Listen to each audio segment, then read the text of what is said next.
Your Steve Jones Show podcast is loading now. The Steve Jones Show podcast is sponsored by Sunbury Motors, North 4th Street in Sunbury, and Sunbury Motors Kia, routes 11 and 15 in Hummel's Wharf. And we welcome everyone back, and my broadcast partner for the last 19 seasons, who has obviously endured a lot, joins us now, Dick Jerardi. DJ, welcome. Thank you, Steve. And yes, endurance is my middle name. Team has its back to the wall on the morning of February 14th. They are 14-11. They're 5-9 in the conference, and your advice was simple: win them all. Well, they've won 5 of 6. In this 6-game streak, what have been some of the common threads that's allowed them to succeed? Yeah, I mean, individually, obviously, Jalen Pickett went wild, right? He had the 41-point game in the first game and a 6 against Illinois, then backed it up with a huge game at Minnesota. So that was the first part of it. I think they got their confidence back, Steve, even in the loss at Maryland. They got to that point where, let's say, 14-11. 5-9 in the league, and that carried through, I think, really the rest of the season. And the biggest difference was, unlike earlier when they were losing all the close games, all of a sudden they started winning all but the Rutgers game. Minnesota was close. Ohio State was close. And obviously the last two were decided on the last shot of the game. But both went Penn State's way. And over time, that is generally supposed to even out. There have been seasons when it has not, but this year it's kind of just about 500 on those one-possession games in the final 5 minutes. And now I think we said this on the broadcast, but the results have now mirrored the performance. This team has always played like an NCAA team. Now they have the results and the resume of an NCAA. When you look at the small lineup, that as what we refer to. In other words, they bring Miles Dredd onto the floor, they take the center off the floor, or it could be an Evan Mahaffey. Why has that been so successful?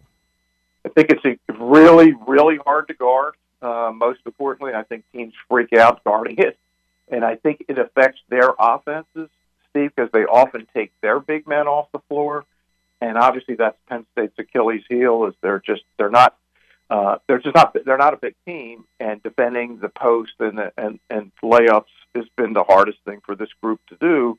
So by having the other team be kind of so concerned about defending your offense, actually I think also helps makes Penn State's defense better. And to amplify on your first question, obviously one of the biggest differences has been Cameron Winter. Yep. He's been awesome in this stretch, and obviously had 2 straight game winners. But it wasn't just those game winners. He has played really well. And, again, this is coaching and a feel for your team. And Cam was struggling. I mean, he had lost his starting spot for a couple of games. And he was mostly struggling because he couldn't make a jump shot. And Mike just said, hey, you know what? Go do what you do. Find your spot on the floor where you're comfortable. Well, he started to feel comfortable again, drove, got to the mid-range, and now all of a sudden he's hitting everything, threes included. So, yeah, I think that was a huge individual part of this late run. I mean, Cam had a really good start to this season. Yeah. And it's a long year, and he's the only one that had a couple games where he wasn't as good as he was in others. But he's been great. And to have a player of his experience and actually has an NCAA resume, he's been in the tournament, he's won a conference tournament, I think that's going to be gigantic. And obviously, 2 straight game-winning shots, 3 and a follow layup. It doesn't get much more dramatic than that. He told us the other day when we talked to him about how he's learned to play the game with Pickett. Yep. Let's face it, Dick, you and I both know that for him, who was so, for the most part, ball-centric at Drexel, that had to be quite an adjustment for him. For sure. And not only are you no longer the primary ball handler, you're on a team where one guy has the ball almost all the time, as he should. I mean, Pickett is going to start making, as they're announcing All-American teams. I think Sporting News announced theirs today. He's on the second-team All-American team, and hopefully he makes a couple first teams because he deserves it. But yeah, no, it was a huge adjustment. And when you're used to playing with it, when do you cut? When do you play off it? And clearly, after I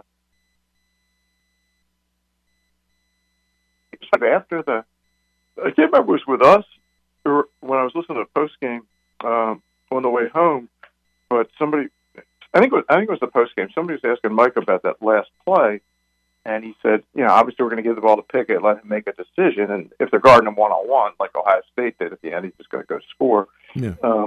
And then he had 3 players around the 3-point line to spread the defense, and then he put Winter in the dunker spot on the opposite side from where Pickett was in case there's a rebound.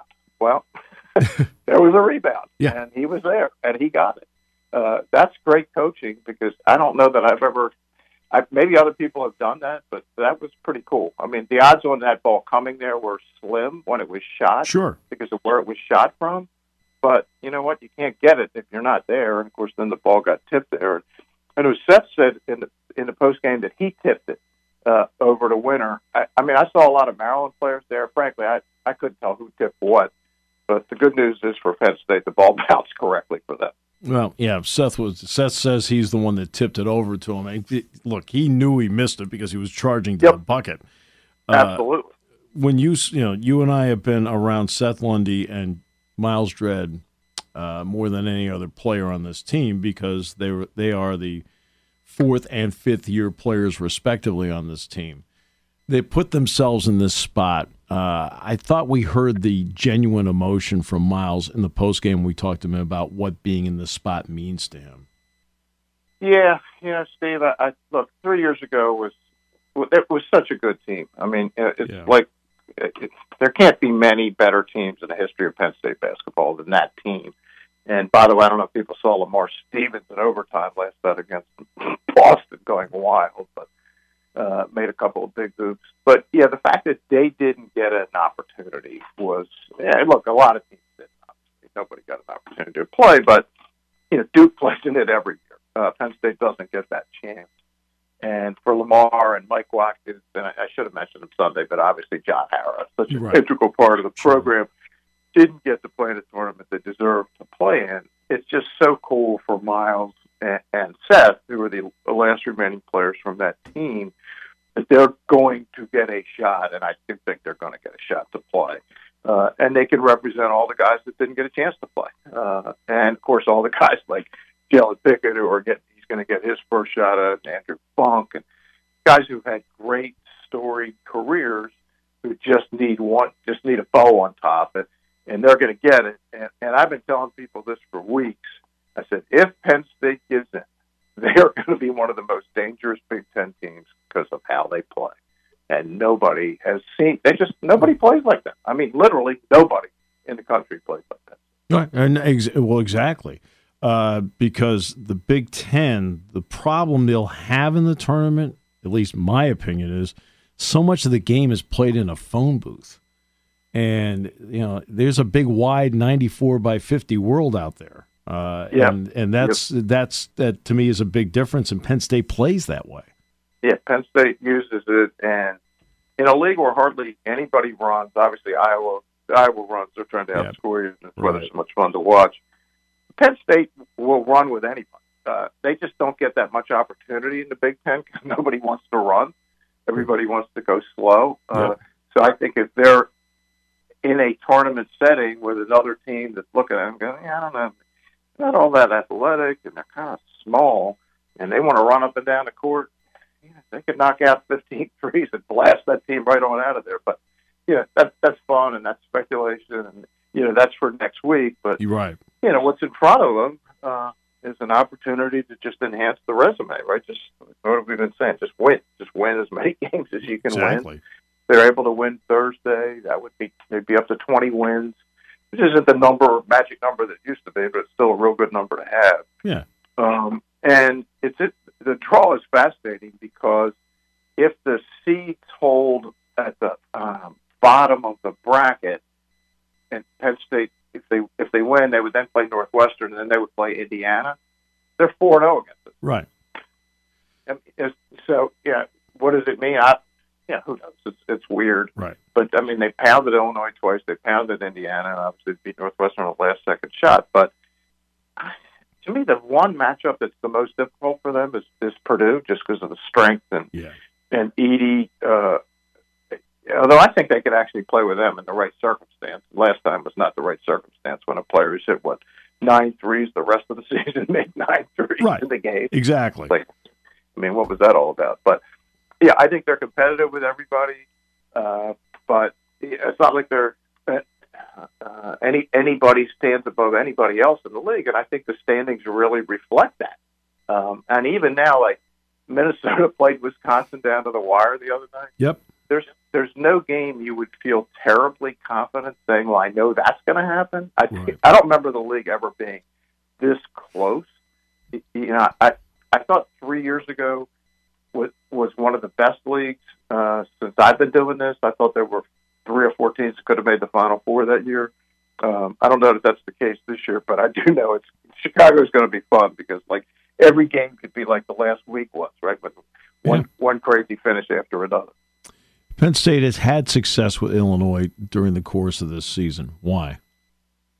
Yeah, I think a couple of things, Steve. I think they were able to use, certainly in the first game, Illinois was playing a very different style than they're playing now, but they were able to use how aggressive they were chasing the ball against them, and really Illinois never could figure out what was happening. Right. And then in the second game, they're not, and it'd be interesting to see. I got to think Brad Underwood's going to change what they've done again, but they were singling Pickett the whole game. They never ran a second guy. That's right. And they tried every defender they had, and none of them could do anything with him. I mean, it was just one of those days where he was just phenomenal from all over the court and making threes.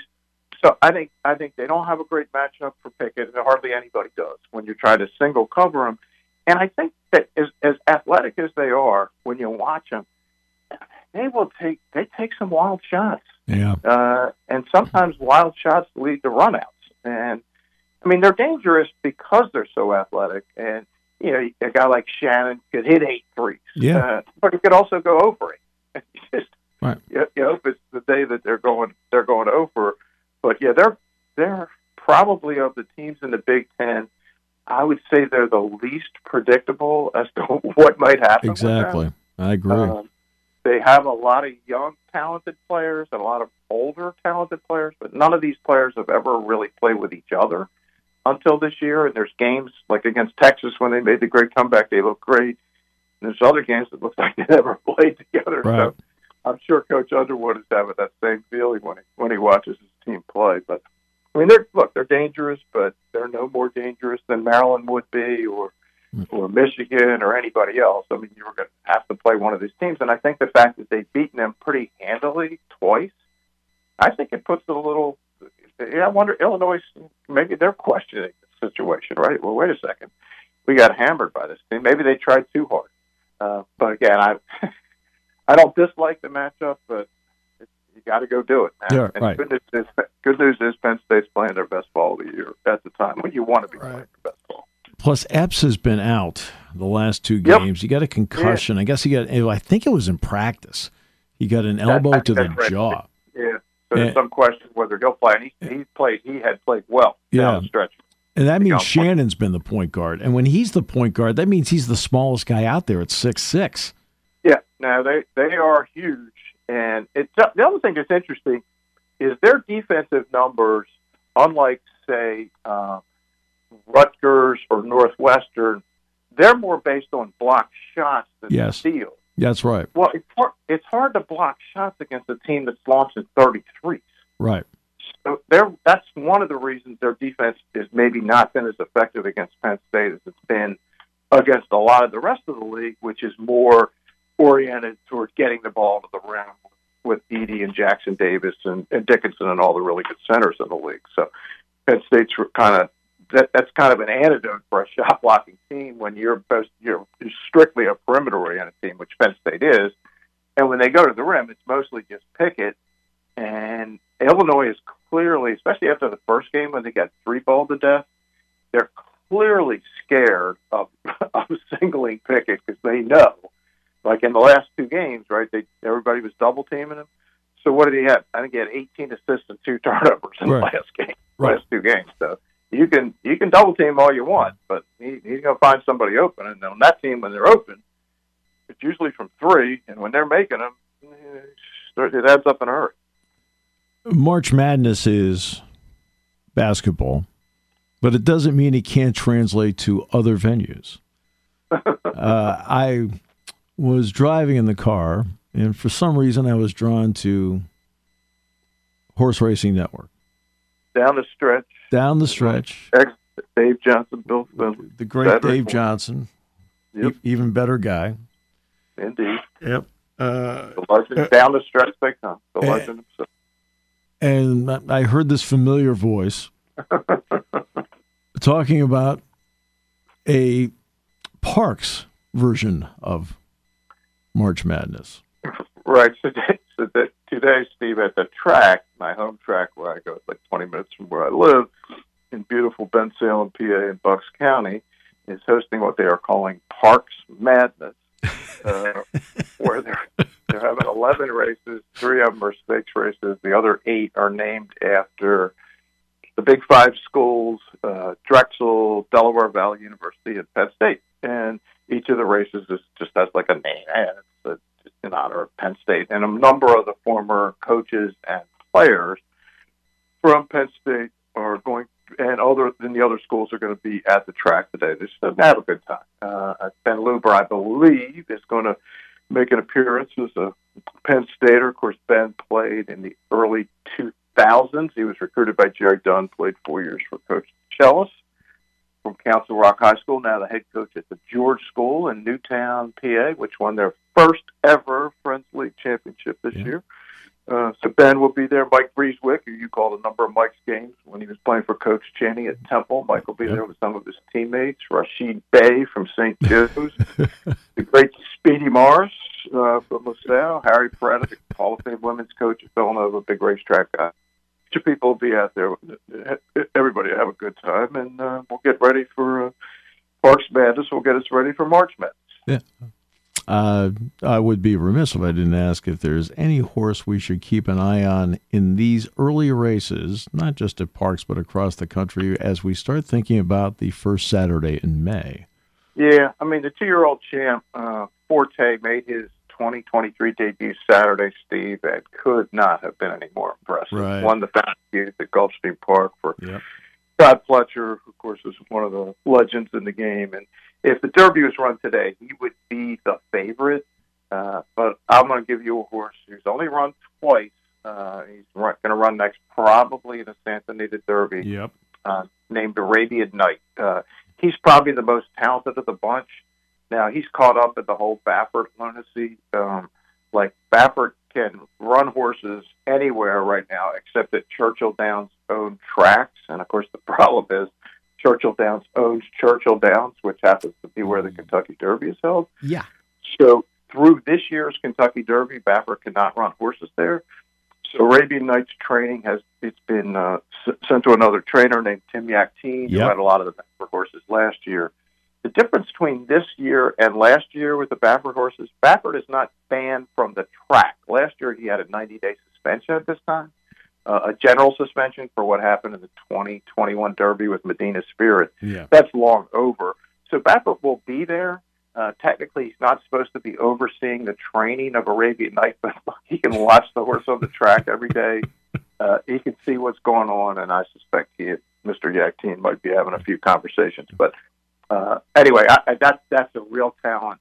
So yeah, we're getting through the second series of Derby preps, and then the final series usually comes the first week in April. Florida Derby, Santa Anita Derby, Bluegrass Stakes, Arkansas Derby, Wood Memorial, all the familiar names, and then they'll start to sort themselves out as they head for Kentucky in the first Saturday in May. But yeah, I mean, I could go on a riff about the whole Baffert Churchill Downs thing. Just silly, but. And we will at some point. Yeah, we will. After this particular edition of the Derby, Baffert can go anywhere, anytime. So that ban from Churchill will be over. To paraphrase Bill Belichick, on to Chicago. Yes, indeed. And I think I have a slightly afternoon flight. When are you going out? Tomorrow, let's say Wednesday at slightly afternoon. Yeah, there you go. All right, well, I'll be awaiting you with the sheriff. Well done. Well done. Thanks, DJ. Yes, sir. Thank you, pal.